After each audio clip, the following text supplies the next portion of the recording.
যোৱাকালি ভল্টেজটোৰ কথা কি ক'ম, মানে ৰ'দৰ কথা কৈছোঁ দেই। ইমান মানে যোৱাকালি গৰম আছিলে, তথাপিও মই বোলো বনাব লাগিব, বহুদিন বনোৱা নাই। তাৰে আগতে আমাৰ গোসাঁনীজনীক সন্তুষ্ট কৰি লওঁ ৰ'ব, নহ'লে যে ইমান হুলস্থুল কৰিব।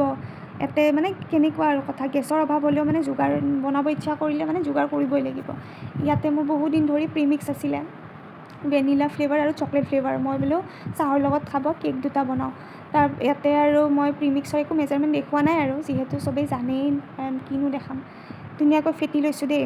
আৰু যোৱাকালি মানে কি ক'ব, কিয় যে ইমান গৰম আছিলে, এনেকৈ মই ধুনীয়াকৈ আমাৰ টিকলুটোক মই কেমেৰাটো ধৰিব দিলোঁ। ধৰিব দি মই বোলো তই থাকোঁতে বনাই লওঁ। তাৰপিছত কেকটো বহাই আহিলোঁ। বহাই আহিও মানে কালি মানে বতাহো আছিলে, বতাহৰ কাৰণে মানে কি জুইকুৰা ভাল মানে নুমাই যায়।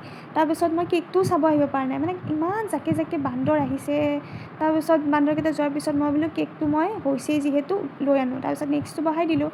তাৰপিছত দেখিছেনে মোৰ ইমান মানে গৰম লাগিছে, কিন্তু মোৰ ঘাম নোলায়, কিয় বা নাজানো। তাৰপিছত মোৰ গোসাঁনীজনীক আকৌ মই অকণমান টাইম নেদেখিলে মই থাকিব নোৱাৰোঁ, তাইৰ লগত অলপ খেলিবও আহিলোঁ। বহুত দিন ধৰি বেচন আছিলে ভালেখিনি, মই বোলো ঢকলা এটাও বনাওঁ। ত' ঢকলাখিনিৰ কাৰণে মই মানে একো মেজাৰমেণ্ট দেখুওৱা নাই দেই, মই খালি মানে এনেই দেখাইছোঁ আৰু। ইয়াতে মই বেচন লৈছোঁ, নিমখ, হালধি, তাৰপিছত হিং আৰু কি ল'লোঁ, এয়া কি বুলি কয়, ইনো। তাৰপিছত প্ৰথম কেকটো হ'ল, তাৰপিছত ছেকেণ্ডটো বোলো ৰ'ব ধৈৰ্য নাই, তাৰপিছত গৰমে গৰমে ওলাই ল'লোঁ। তাৰপিছত এতিয়া মই ঢকলাখিনি বহাম আৰু, মানে কি আৰু ভিডিঅ' বনালে ঘপাঘপ দেখুওৱা যায়, কিন্তু মানে ইমান টাইম লাগে। তাৰপিছত ইমান গৰম, কালি ইমান গৰম পাইছোঁ।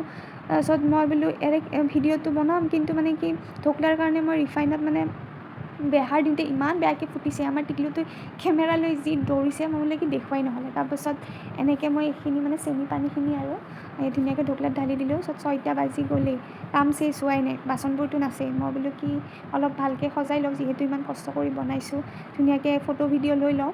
তাৰপিছত এনেকৈ মই ধুনীয়াকৈ সজাই ল'লোঁ, সজাই লৈ এতিয়া পাকঘৰৰ যুদ্ধখন কৰোঁ।